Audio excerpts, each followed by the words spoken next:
देख रहे हैं गृह मंत्री अमित शाह बंगाल के दौरे पर अब से कुछ देर में रैली को संबोधित करेंगे। शुभेंदु अधिकारी यहीं पर मौजूद हैं और टीएमसी के साथ साथ लेफ्ट के भी कई नेता जो आज भारतीय जनता पार्टी का हिस्सा बन जाएंगे, जो कि मंच पर भी आपको नजर आने अब शुरू हो गए हैं। ये बड़ा झटका माना जा रहा है तृणमूल कांग्रेस के लिए, ममता बनर्जी के लिए। चुनाव से पहले बड़े नेता टीएमसी के, बड़े नेता लेफ्ट के बीजेपी के साथ आ रहे हैं। गृह मंत्री अमित शाह के साथ मंच पर मौजूद हैं और बीजेपी का हिस्सा बनने जा रहे हैं। बार बार बीजेपी के नेताओं की तरफ से कहा गया कि टीएमसी में उनका कोई भविष्य नहीं है। ये उन नेताओं को अब साफ नजर आने लगा है। टीएमसी ने जनता के लिए काम नहीं किया। सोनार बांग्ला का जो सपना दिखाया था वो कहीं भी पूरा नहीं होता नजर आ रहा है। इसीलिए टीएमसी के बड़े नेता अब ममता बनर्जी का साथ छोड़कर बीजेपी का दामन थाम रहे हैं। गृह मंत्री अमित शाह के इस दौरे का इंतजार हो रहा था, क्योंकि कई ऐसे नेता हैं जो आज बीजेपी में शामिल होने जा रहे हैं, जो अमित शाह के साथ इस मंच पर आपको अब नजर आने शुरू भी हो गए हैं। जिनमें से एक बड़ा नाम शुभेंदु अधिकारी का भी है, जो पिछले कई दिनों से चर्चा में बने हुए थे, जिनके बारे में कहा जा रहा था वो कभी भी इस्तीफा दे सकते हैं, और ऐसा ही हुआ। उन्होंने इस्तीफा दिया भी, आज अमित शाह के साथ मंच पर भी हैं और बीजेपी वो ज्वाइन भी कर रहे हैं। लगातार कैलाश विजयवर्गीय की तरफ से कहा गया कि न सिर्फ शुभेंदु अधिकारी, उनके साथ हजारों कार्यकर्ता और नेता टीएमसी के, जो कि शुभेंदु अधिकारी के समर्थक हैं, वो भी बीजेपी में आ रहे हैं। तो बीजेपी के लिए बड़ा फायदा, टीएमसी के लिए बड़ा नुकसान, बड़ा झटका बंगाल चुनाव से पहले। और किस तरीके से बंगाली अस्मिता को अगर ममता बनर्जी मुद्दा बना रही है, तो आज अमित शाह का दौरा यह दिखाता है कि उन्होंने बंगाल की संस्कृति के साथ अपने आप को आज जो जोड़ने की कोशिश की है। आज सवेरे से तस्वीरें आप जी न्यूज पर देख रहे हैं। अब से कुछ देर और अमित शाह संबोधित करेंगे यहां पर रैली को। बंगाल का चुनाव, भारतीय जनता पार्टी ने एक बहुत बड़े लक्ष्य के साथ चुनाव प्रचार शुरू किया है। 200 से ज्यादा सीटें हासिल करना, सोनार बांग्ला के सपना को सच करना और विकास, ये बड़े मुद्दे हैं बीजेपी के। तृणमूल कांग्रेस के खिलाफ जबरदस्त प्रचार किया और उसका असर नजर आ रहा है। टीएमसी के बड़े नेता बीजेपी का हिस्सा बनते हुए अमित शाह ने मिशन बंगाल की शुरुआत रामकृष्ण आश्रम जाकर की। वो तस्वीरें हमने आपको दिखाई। रामकृष्ण परमहंस स्वामी विवेकानंद को श्रद्धांजलि दी, खुदीराम बोस के घर गए, उनके परिवार से मुलाकात की। और आप देख रहे हैं अब तस्वीरें, अब से कुछ सेकंड और रैली को संबोधित करेंगे अमित शाह। 2 दिन का यह दौरा, बंगाल में होने वाले विधानसभा चुनाव में पार्टी की रणनीति का खाका क्या होगा, भारतीय जनता पार्टी परिवारे वो आज अमित शाह खींच रहे हैं। और यहां पर मौजूद जो जन सैलाब है वो बता रहा है कि बीजेपी के लिए सकारात्मक दिशा में पश्चिम बंगाल जाता हुआ सभापति, कोई कसर पश्चिम बंगाल के चुनाव में बीजेपी नहीं छोड़ना चाहती। लोकप्रिय सांसद सम्मानीय दिलीप घोष महाशय के भारत माता के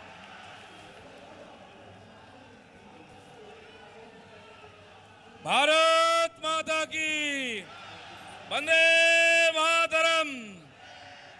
बीजेपी जिंदाबाद, नरेंद्र मोदी जिंदाबाद, जेपी नड्डा जिंदाबाद, अमित भाई जिंदाबाद, जय श्री राम। আপনাদের নিশ্চয়ই মনে আছে 2 বছর আগে আমাদের দেশের প্রধানমন্ত্রী এই সভাতে ভাষণ দিতে এসেছিলেন। সেদিন এত ভিড় হয়েছিল, প্যান্ডেল ভেঙে পড়েছিল, কি ঠিক কি না? আজকেও ভিড় হয়েছে, কিন্তু সেদিন বিজেপি একটু নরম ছিল, দুর্বল ছিল। আজকের বিজেপি ভেঙে পড়ার মতো আছে কি? আজ আর ভেঙে পড়বে না। অন্য জায়গা থেকে ভেঙে ভেঙে লোকেরা চলে আসছে। আর এই যে লড়াই, আপনাদের 132 জনের যে বলিদান এবং লক্ষ লক্ষ কর্মী কেস খেয়েও লড়ে যাচ্ছেন, তাদেরকে আশীর্বাদ দেওয়ার জন্য দেশের স্বরাষ্ট্রমন্ত্রী, আমাদের প্রাক্তন সভাপতি, যিনি বছরের পর বছর আমাদের আশীর্বাদ করেছেন এবং তার ভালোবাসায় পশ্চিমবঙ্গ বিজেপি বড় হয়েছে। আজকে 18 বছর পূর্ণ বিজেপিকে দেখতে এসেছেন সম্মানীয় অমিত ভাই, তাকে আমি অভিনন্দন এবং নমস্কার জানাচ্ছি। তার সঙ্গে সর্বভারতীয় সাধারণ সম্পাদক মান্য কৈলাসজি, তিনিও 6 বছর ধরে আমাদের সঙ্গে কাঁধে কাঁধ মিলিয়ে কাজ করছেন। তিনিও মার খেয়েছেন, তিনিও কেস খেয়েছেন, আজকে উপস্থিত আছেন, তাকে আমি ধন্যবাদ জানাচ্ছি। আমাদের নূতন পরিবারের অভিভাবক সম্মানীয় মুকুলদা সর্বভারতীয় সহসভাপতি, তারও ভালোবাসা আশীর্বাদ পেয়েছি, তিনি উপস্থিত আছেন। আমাদের মাননীয় সাংসদগণ আছেন, অন্যান্য নেতৃবর্গ আছেন, পুরো ঘর ভর্তি। পাশের দুই প্যান্ডেলে এদিক থেকে আমাদের পরিবারের নবাগত সবাই, আমি অন্তর থেকে আপনাদেরকে স্বাগত করছি। এদিকে আমাদের সাথী লড়াকু বন্ধুরা আছেন এবং আমার পেছনে যারা বিশাল সংখ্যা এমএলএ এমপি বরিষ্ঠ নেতা বিভিন্ন পরিবার থেকে আজকে বিশ্বের সবচেয়ে বড় রাজনৈতিক পরিবারে সামিল হয়েছেন, তাদেরকে আমি অন্তর দিয়ে আহ্বান করছি, ধন্যবাদ জানাচ্ছি। বন্ধুগণ, আমরা ছোট পরিবারে বিশ্বাস করি না, আমরা বিশ্বাস করি বড় পরিবার সুখী পরিবার। তাই ভারতীয় জনতা পার্টি আজকে কোটি কোটি মানুষের পরিবার। পশ্চিমবাংলায়ও প্রায় 1.5 কোটি সদস্য, 18 জন এমপি, 15-16 জন এমএলএ হয়ে গেছেন। এই বিশাল পরিবারে সম্মিলিত হয়ে বাংলার উন্নয়নের জন্য যে সমস্ত মানুষ আজকে মুখিয়ে আছেন, যারা এগিয়ে আসছেন, সবাইকে আমি আহ্বান করছি, আসুন বাংলার সোনার বাংলা তৈরি করার জন্য আপনার শক্তি সামর্থ্য বুদ্ধিকে কাজে লাগিয়ে কাঁধে কাঁধ মিলিয়ে লড়াই করব।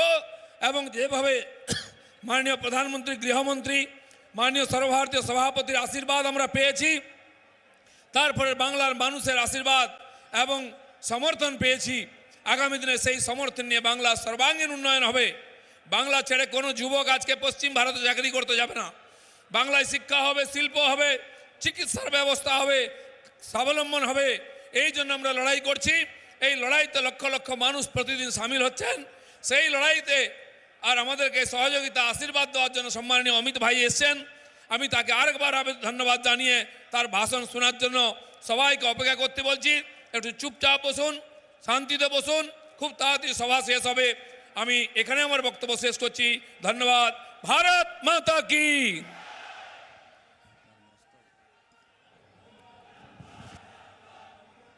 ধন্যবাদ মাননীয় রাজ্য সভাপতি মহাশয়কে। এরপরে বক্তব্য রাখার জন্য অনুরোধ করছি আমাদের পরিবারের নূতন সদস্য, সকলের সুপরিচিত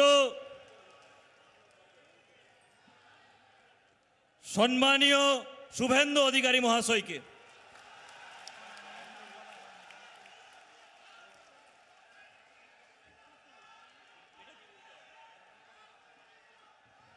প্রথমেই আমি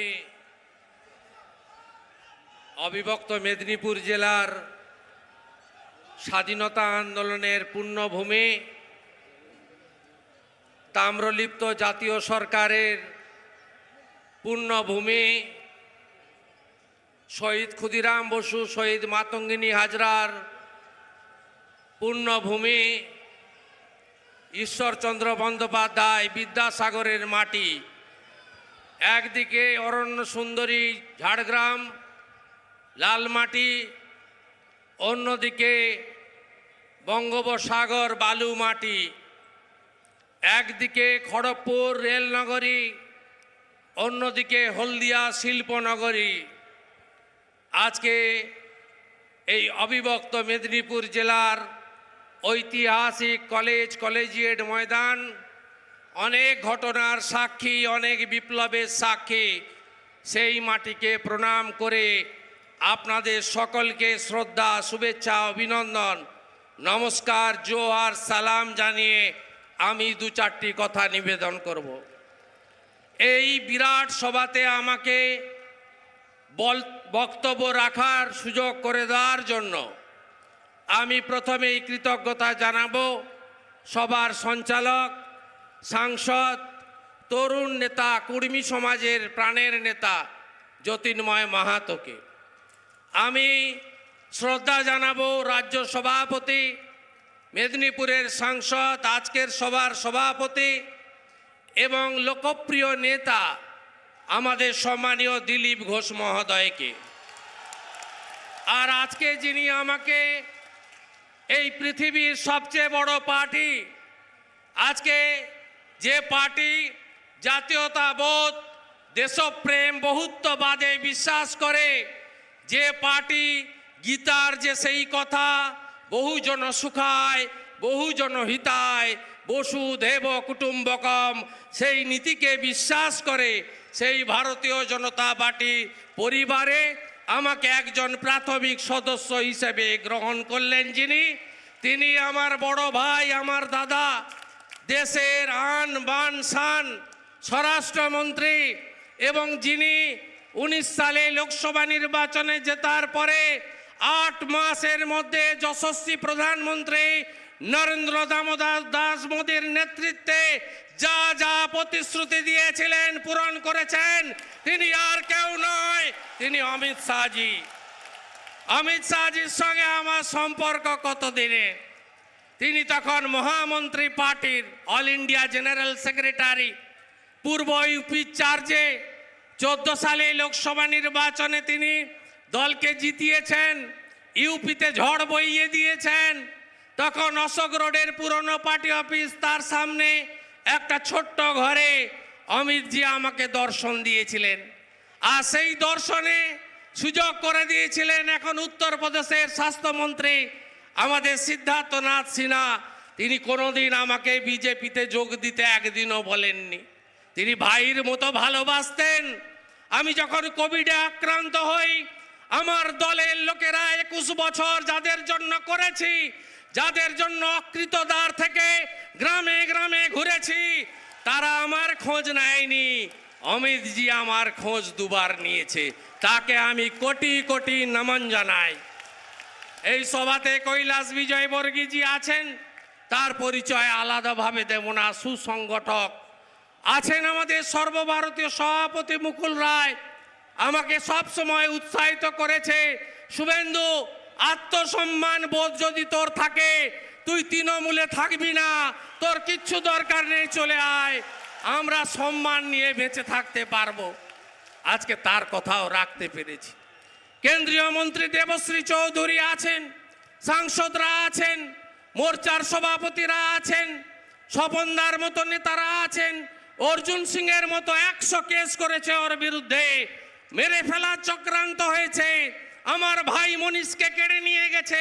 2009 থেকে 14 মনীষ আমার ইউথের প্রেসিডেন্ট ছিল, অর্জুন সিং মাথা নত করেনি। লকেট চট্টোপাধ্যায় থেকে শুরু করে প্রত্যেককে আমি অভিনন্দন জানাবো, কৃতজ্ঞতা জানাবো। আপনারা অমিতজির কথা শুনতে এসছেন, আমি তো সবে শুরু করলাম। 24 ঘন্টায় 16 ঘন্টা টাইম দিই, বুথে বুথে পাড়ায় পাড়ায় পাবেন।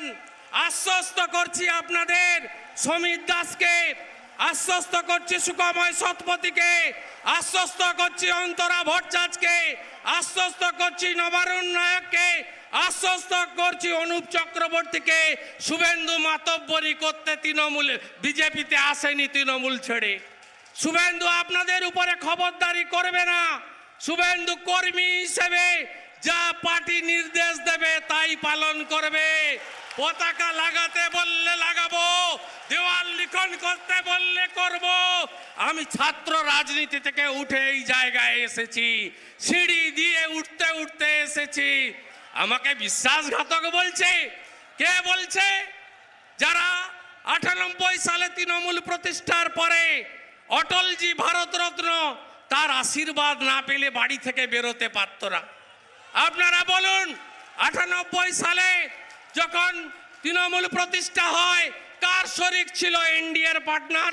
98 লোকসভাতে 9 আর 2 11 জোটে জিতেছিল। রাহুল সিনহা আছেন, রাহুলদা বলতে পারবেন জোট ছিল না।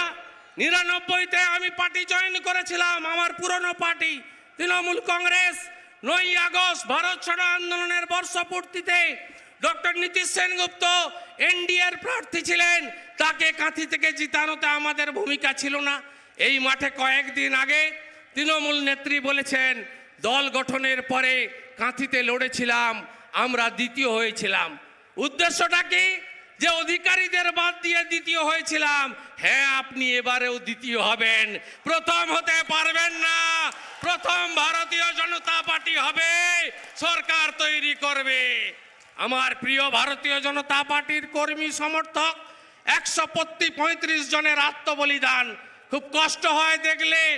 অনেক কাজ হয়তো আমরা করতে বাধ্য, সমর্থন করিনি, কিন্তু আজকে এই কাজগুলো একটা ব্যক্তি কেন্দ্রিকতা, আত্মসম্মান নিয়ে কেউ থাকতে পারে না।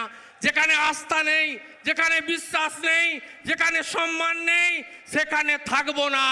এটাই আমাদের মেদিনীপুরের গৌরব। বলছে মায়ের সঙ্গে বিশ্বাসঘাতকতা করেছে। আপনি বলুন তো মাকে, যিনি গর্ভধারিণী, যিনি জন্ম দিয়েছেন মা, আমার মায়ের নাম গায়ত্রী অধিকারী, তিনি আমার মা, অন্য কেউ আমার মা না। আরেকজনকে মা, আরেকজন মা বিবেকানন্দ বলে গেছেন। মার্গারেট এলিজাবেথ নোবেল ভগিনী নিবেদিতা একটা বই লিখে গেছিলেন, তার নাম the master as I saw him. সেই বইতে ভগিনী নিবেদিতা বলছেন, the queen of adoration was his motherland. অর্থাৎ ভারত মাতা হচ্ছেন স্বামী বিবেকানন্দের আরাধ্য দেবী। যদি মা কাউকে বলতে হয়, ভারত মাতাকে মা বলবো, অন্য কাউকে মা বলতে পারবো না। আজকে আমি পরিশেষে বলবো, কেন্দ্রীয় সরকারের কর্মসূচিগুলোকে রাজ্যে চালু না করা, কেন্দ্রীয় সরকারের কর্মসূচিগুলোকে নাম পাল্টে দেওয়া, আর যে ভারতবর্ষ, যে বাংলা কৃষ্টি সংস্কৃতির জায়গা, নানা ভাষা, নানা মত, নানা পরিধান, বিবিধের মাঝে দেখো মিলন মহান, সেই বাংলায় অমিত শাহকে বহিরাগত বলছে, কৈলাস বিজয়বর্গীকে বহিরাগত বলছে, শিবপ্রকাশজিকে বহিরাগত বলছে, অমিত মালবিয়াকে বহিরাগত বলছে। আমরা বলি, আমি বলেছি কয়েকদিন আগে, আমরা আগে ভারতীয়, তারপরে বাঙালি। এই বহুত্ববাদ নষ্ট করতে আমরা দেব না। আমি মনে প্রাণে চাই কলকাতা আর দিল্লিতে একই দলের সরকার থাকুক, নইলে বাংলা বাঁচবে না। অর্থনীতি শেষ হয়ে গেছে, বেকারদের চাকরি নেই, 4000 টাকা 2000 টাকার চাকরি, এসএসসির নিয়োগ নেই, টেটের দুর্নীতি।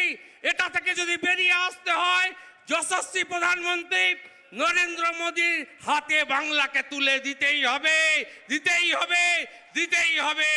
আর এই কাজটা করার জন্য আপনাদের সঙ্গে আমি কাল থেকেই লেগে পড়ব। আর তৃণমূল কংগ্রেসকে বলি, ভাবছো হবে তুমি যা চাও, জগৎটাকে তুমি নাচাও, দেখবে হঠাৎ নয়ন মেলে 21-এর ভোটে তোমরা যেটা চাও না সেটাই হবে। কালকে তৃণমূলের এক পুরানো বন্ধু আমাকে একটা ভিডিও পাঠালেন। লোকসভা নির্বাচনের আগে তৃণমূলের কর্মী হিসেবে আমি বিজেপি হটাও ভারত বাঁচাও স্লোগান দিয়েছিলাম, সেইটা পাঠিয়েছেন আমাকে। আমি নিচে লিখলাম, বন্ধু আমি যখন যা করি নিষ্ঠার সঙ্গে করি, তৃণমূলের কর্মী ছিলাম, তৃণমূলের হয়ে করেছি।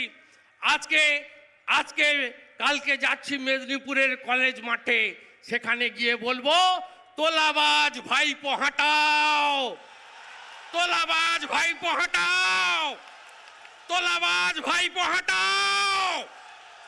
বন্দে মাতরম, ভারত মাতা কি জয় হিন্দ। যশস্বী প্রধানমন্ত্রী নরেন্দ্র দামোদর দাস মোদী জিন্দাবাদ। আমার বড় ভাই দাদা মান্যবর অমিত শাহজি জিন্দাবাদ। নমস্কার। ধন্যবাদ মাননীয় শুভেন্দু অধিকারী মহাশয়কে। জয়নিংয়ের লিস্টে একটা নাম ছাড়া পড়ে গেছিল, বাঁকুড়ার তৃণমূল কংগ্রেসের জেলার কার্যকারী সভাপতি জয়ন্ত মিত্র মহাশয়, তিনিও আজকে আমাদের সঙ্গে আছেন। এরপরে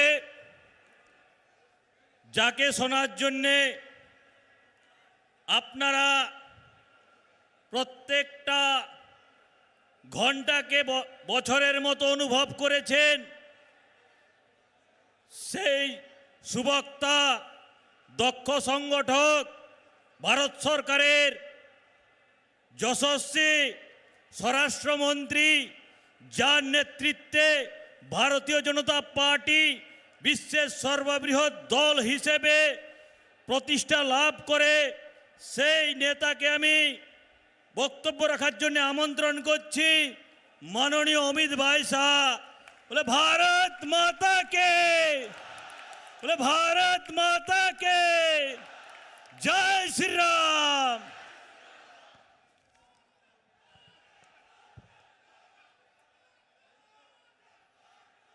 मेरे साथ बोलिए, भारत माता की। क्यों भाई, आप लोगों की आवाज को क्या हो गया है? ऐसे बोलते हैं भारत माता की जय। मेरे साथ दोनों हाथ उठाइए, उठाइए दोनों हाथ। बंगाल में परिवर्तन का मुट्ठी भींचिए और कलकत्ता में ममता दीदी के कान तक पहुंचे ऐसे बड़े आवाज से बोलिए, भारत माता की, भारत माता की। मंच पर उपस्थित बंगाल भारतीय जनता पार्टी के अध्यक्ष श्रीमान दिलीप घोष जी, मेरे मित्र और पार्टी के महासचिव भाई कैलाश विजयवर्गीय जी, राष्ट्रीय उपाध्यक्ष मुकुल रॉय जी, हमारे नेता राहुल सिन्हा जी, केंद्रीय मंत्री देवश्री चौधरी जी, ज्योतिर्मय महतो जी, श्रीमती लॉकेट चटर्जी जी, सौमित्र खान जी, हमारे राज्यसभा के सांसद स्वपन दादा, श्रीमती भारती घोष जी, श्री सन्याल दत्ता जी और मंच पर उपस्थित सभी पार्टियों से, कांग्रेस, सीपीएम, तृणमूल, सभी से आज भारतीय जनता पार्टी ज्वाइन किए हुए एमएलए, जिला पंचायत अध्यक्ष, काउंसिलर, जिला अध्यक्ष, बोर्ड निगम के अध्यक्ष, भाइयों बहनों, और आज के समारंभ के केंद्र बिंदु भाई शुभेंदु अधिकारी जी, और आज इस विराट जनसभा में आए हुए प्यारे भाई और बहनों, आप सभी का मैं हृदय से स्वागत करता हूं। मित्रों, सबसे पहले मैं महान भूमि को प्रणाम करना चाहता हूं, क्योंकि यही भूमि है जहां इसी क्षेत्र में महान शिक्षा शास्त्री हमारे ईश्वर चंद्र विद्यासागर जी का जन्म हुआ। यही भूमि है जहां पर पूरे देश के युवा आज भी प्रेरणा लेते हैं। ऐसे शहीद खुदीराम बोस का जन्म जहां पर हुआ। मित्रों, खुदीराम बोस जी का आज मैं उनके घर पर जाकर आया हूं, उस माटी को कपाल पर लगाकर आया हूं। उनके जज्बे की कल्पना करिए, 18 साल का लड़का हंसते हंसते हाथ में गीता लेकर वंदे मातरम के मंत्र के साथ फांसी के फंदे को चूमकर अपना बलिदान देता है। और उस वक्त देश भर के युवाओं में खुदीराम बोस के नाम की धोती पहनने की एक फैशन पड़ गई थी। यही खुदीराम बोस की ये भूमि है। ये भूमि को मैं बार बार प्रणाम कर कर मेरी बात की शुरुआत करना चाहता हूं। मित्रों, मैं यहां पर पूर्व मुख्यमंत्री अजय मुखर्जी, पूर्व सांसद सतीश सामंत और हमारे जनसंघ के पूर्व सांसद दुर्गाचरण बैनर्जी को भी याद करना चाहता हूं। मित्रों, आज हमारे साथ एक एमपी, 9 एमएलए, एक एक्स मिनिस्टर, एक एमओएस, 15 काउंसिलर, 45 चेयरमैन और जिला पंचायत के 2 अध्यक्ष जुड़े हैं। शुभेंदु भाई के नेतृत्व में कांग्रेस, तृणमूल, सीपीएम, सब पार्टी से अच्छे लोग आज भारतीय जनता पार्टी में नरेंद्र मोदी के नेतृत्व में काम करने के लिए भाजपा जोड़ रहे हैं। दीदी कहती है कि भारतीय जनता पार्टी दल बदल कराती है। दीदी, मैं आपको याद कराने आया हूं, आपकी मूल पार्टी कौन सी है? तृणमूल कांग्रेस थी क्या? जब आप कांग्रेस छोड़कर तृणमूल बनाई तब वो दल बदल नहीं था। आज भाई शुभेंदु अन्याय के खिलाफ, बंगाल की जनता के शोषण के खिलाफ आपका साथ छोड़कर मोदी जी के साथ आ रहे हैं। आपको दल बदल लग रहा है दीदी, मगर दीदी ये तो शुरुआत है। चुनाव आते आते आप अकेली रह जाएगी। चुनाव आते आते जिस प्रकार की सुनामी को मैं बंगाल में देख रहा हूं, मित्रों, इसकी कल्पना शायद ममता दीदी ने नहीं करी होगी। इसका कारण है इतने सारे लोग क्यों पार्टी छोड़कर भारतीय जनता पार्टी में आते हैं? क्योंकि मित्रों, एक आदमी जब दल बदलता है तो काफी सोच विचार कर बदलता है। क्योंकि ये जो लोग आ रहे हैं वो मां माटी मानुष के नारे के साथ निकले थे। नारा किसी भी पार्टी का हो बुरा नहीं होता, मगर आपने क्या करा? मां माटी मानुष के नारे को तोलबाजी, तुष्टीकरण और भतीजावाद में परिवर्तित कर दिया। ये 10 करोड़ बंगाली लोगों का भविष्य आपको नहीं दिखाई पड़ता है। ये करोड़ों युवाओं का भविष्य आपको नहीं दिखाई पड़ता है। आपकी नजर में अपना भतीजा है, कब इसको मुख्यमंत्री बना दे, कब इसको मुख्यमंत्री बना दे। मैं पूछने आया हूं बंगाल के युवाओं को, क्या दोष है आपका? क्यों विकास बंगाल में नहीं हो रहा है? मैं पूछने आया हूं बंगाल के किसानों को, मोदी जी जो 6,000 रुपया भेज रहे हैं, बंगाल के किसानों को क्यों नहीं मिल रहा है? देश के 10 करोड़ किसानों को 95,000 करोड़ रुपया मिल गया, मगर बंगाल के किसानों को फूटी कौड़ी नहीं मिली, क्योंकि ममता दीदी उनकी सूची ही नहीं बेचती है। मित्रों, देश भर में जो गरीब आदमी है उसको 5 लाख रुपए तक की सभी स्वास्थ्य सुविधाएं free of cost Narendra Modi ji देते हैं। बंगाल के गरीबों को मिलनी चाहिए या नहीं मिलनी चाहिए? जरा बोलिए, जोर से बोलिए, मिलनी चाहिए नहीं मिलनी चाहिए?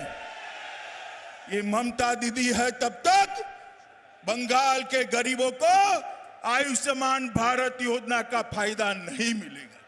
मुझे बताइए, बंगाल के किसान को 6,000 रुपया मोदी जी जो भेज रहे हैं वो मिलना चाहिए या नहीं मिलना चाहिए? जोर से बोलो, मिलना चाहिए नहीं मिलना चाहिए?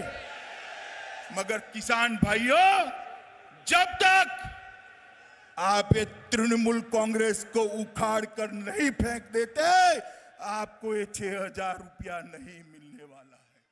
मित्रों, ढेर सारी योजनाएं। अभी एक किसान के घर पर मैं भोजन कर आया, मैंने पूछा कि 6,000 रुपया मिला है? उन्होंने कहा नहीं मिला है। मैंने बोला एक घर कहां से बना है, कब बनाया, कहां से लोन ली? तो उसने कहा लोन नहीं ली, मोदी जी ने प्रधानमंत्री आवास योजना का घर मुझे दिया है, इसमें बैठकर आप भोजन करें। मित्रों, बंगाल के गरीब को मोदी जी जो भेजना चाहते हैं वो नहीं मिलता है।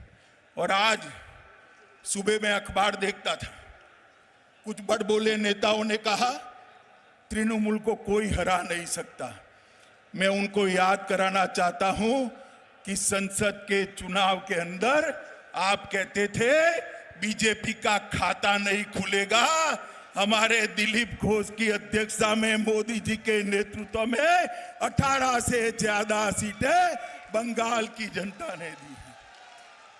और दीदी, कान खोल कर सुन लो, आज लाखों लोगों की हाजिरी में कहने आया हूं मैं, जब विधानसभा के चुनाव का परिणाम आए, परिणाम देख लेना, इस बार 200 सीटों से ज्यादा सीटों के साथ भारतीय जनता पार्टी की सरकार बनने जा रही है।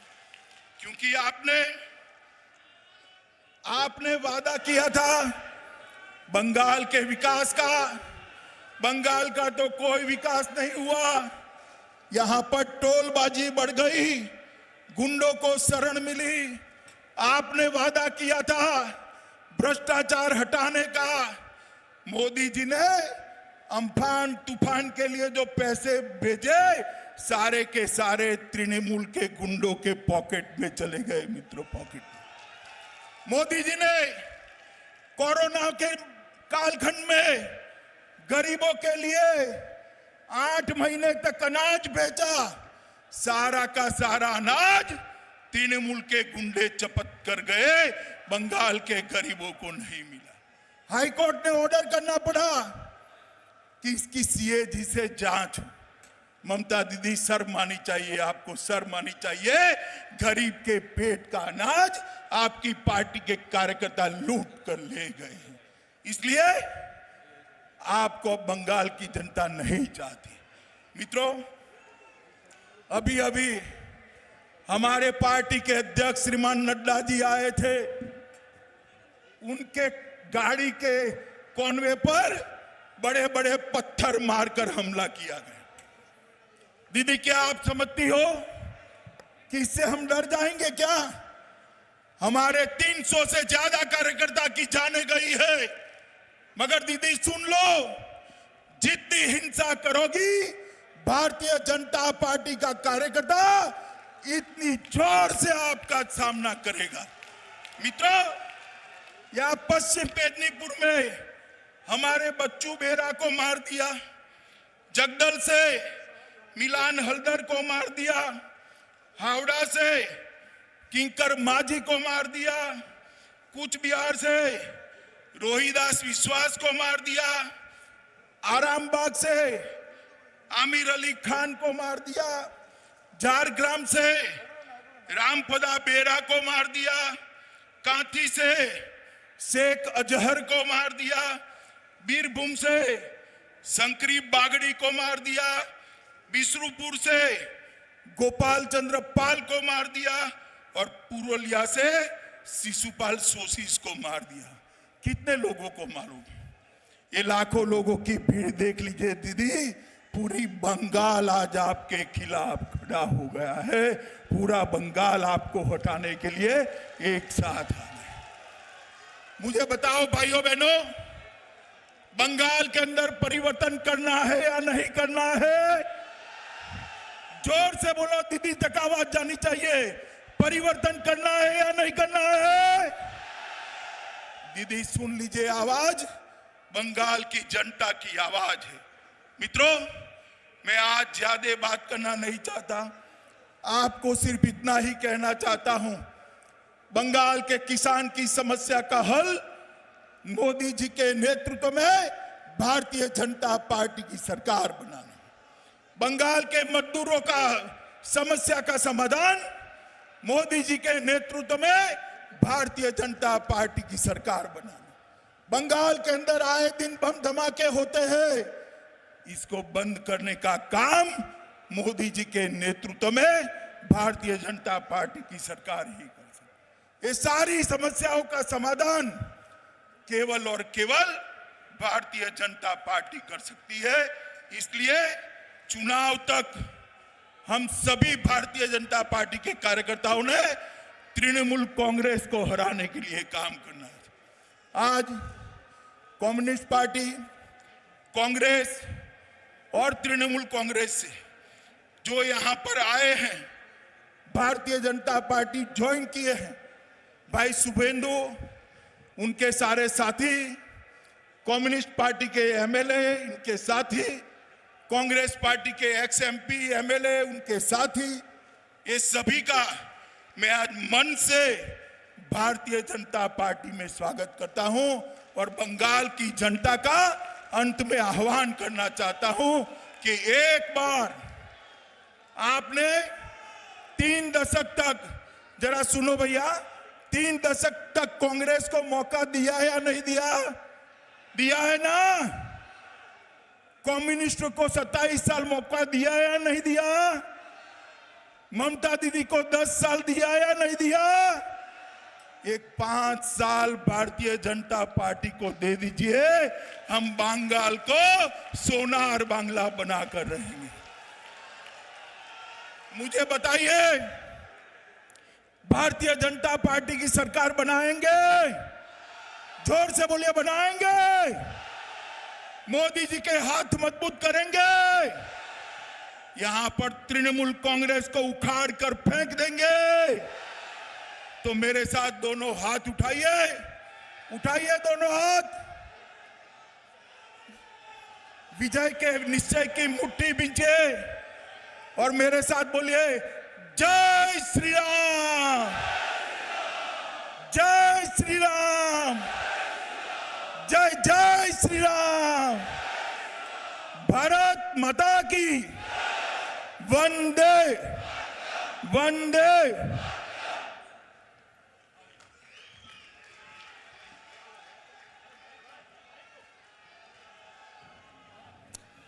पश्चिमी मिदनापुर में बीजेपी की ये रैली, गृह मंत्री अमित शाह मंच पर और उनके साथ शुभेंदु अधिकारी, वही शुभेंदु अधिकारी जिनकी चर्चा पिछले कई दिनों से हो रही थी कि टीएमसी से इस्तीफा देंगे, बीजेपी ज्वाइन करेंगे। आज अमित शाह के साथ मंच पर आप उन्हें देख रहे हैं। अमित शाह के संबोधन से पहले उन्होंने भाषण दिया, बताया कि टीएमसी क्यों छोड़ी, बीजेपी के साथ क्यों आए और बंगाल के विधानसभा चुनाव में कैसे बीजेपी जीतने वाली है, ये शुभेंदु अधिकारी ने भाषण में बताया। और अमित शाह ने कहा कि शुभेंदु अधिकारी के नेतृत्व में न सिर्फ टीएमसी के बल्कि सीपीएम के, कांग्रेस के बड़े नेता आज बीजेपी में शामिल हुए हैं। और साथ ही कहा कि ये तो शुरुआत है, विधानसभा चुनाव आते आते तो ममता बनर्जी अकेली रह जाएंगी पार्टी में। जब चुनाव का परिणाम आएगा तो ममता बनर्जी देखेंगी 200 से ज्यादा सीटें भारतीय जनता पार्टी को मिलेंगी। 2 दिनों का यह दौरा अमित शाह का, पश्चिम बंगाल का यह दौरा। Presenting B News app, available on Google Play and App Store. Download it now.